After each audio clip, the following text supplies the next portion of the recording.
I thought I would just get on and do another simple job, which is to try and de-rust as much of this as possible. This is the XL250 exhaust manifold, which is quite rusty but in good condition.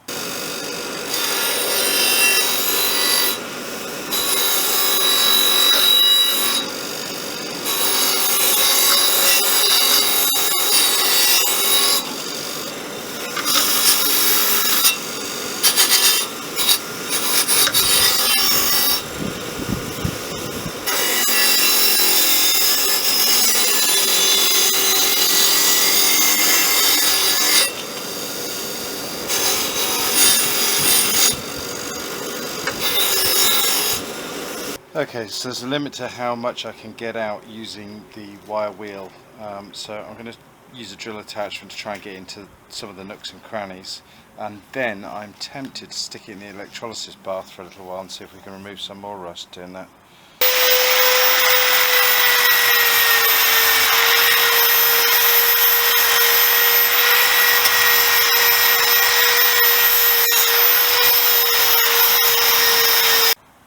Much cleaner. Haven't quite managed to get into all the nooks and crannies, but the majority of it's gone. So I might just give it a quick dip in the electrolysis bath.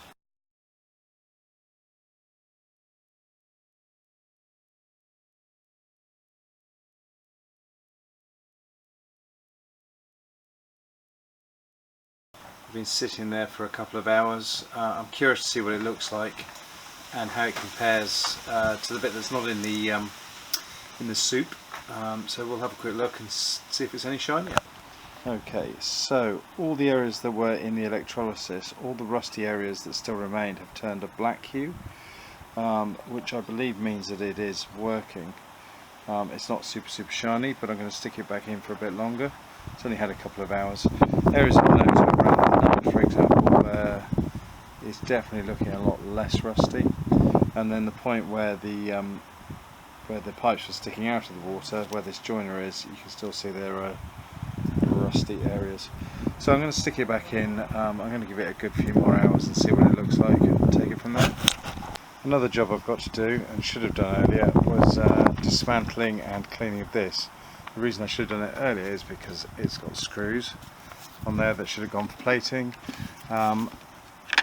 It's also got this back plate, which I think would benefit from a bit of plating as well. So as I'm going to send some more stuff off, I think I'm going to strip this down today and get all the parts ready for it. Although by strip it down, I don't think I'm going to mess too much with this bracket down here, or in fact this one here. They're not seen, so they're out of the way. I'm not going to worry too much about them. I'm going to take this pipe off. I might see if I can get a clean hose to replace it, because the yellow one looks pretty ganky, and that clip can go for plating as well. So yeah, there's a few bits and pieces that I think would benefit from a bit of a clean up. Also, that plastic's going to get painted eventually, but this plate is also slightly bashed, so a good opportunity to take it off and straighten that out a bit before it goes off for any plating. I've taken the filter out, which I think I might have to deal with in a bit, and its various components, and I've got the box itself ready to be cleaned, and we've got the plate, which I've hammered flat at the end. Again, not perfect because I'm no metalsmith, but it's a lot better than it was. I'm going to clean the parts using some clean spirit. It's not white spirit, it's a sort of detergent, water-based detergent designed for cleaning brushes, but I thought I'd give it a go with these plastic parts, see how we get on. It means I can dispose of it easily as well, rather than screwing the environment up. So yeah, give that a go. This has turned out quite nicely. A good clean, and the application of silicone spray has given it a nice plastic luster back again, and even the rubbers look nice and shiny and fresh. So I'm quite pleased with that. Not bad for an hour's work. It probably won't stay super shiny for long, especially once it's been washed a few times, but it's easy to redo if need be. I didn't bother with the silicone on the interior because I just wasn't sure quite how that would react with air filters and so on, but yeah, I'm quite pleased with that. As a side note, this afternoon I had a go at just rubbing back some of the edges of this badly painted plastic side cover, and it's been a bit like an archaeological experiment really. You can see underneath the black immediately there's like a dark red, which is where my thumb is now, and underneath that red, which is definitely a similar colour to the tank, you can see some primer, and then underneath that primer is what I think is the original paint colour, which is a far more orangey red, which I believe Honda used prior to going to a slightly darker red.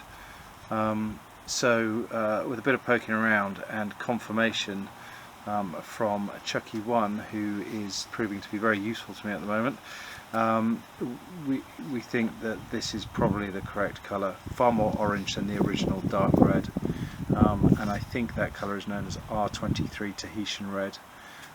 So that sort of looks like the colour swatch I had from a paint shop the other week, so I think that's the colour we're going to go with, as it's more original than the darker Honda colours used later on. So yeah, there we go. And interestingly, this paint seems to have rubbed off quite easily. I picked up some soft-backed sanding pads from work the other day, and they seem to work very well in a bit of water, like wet and dry.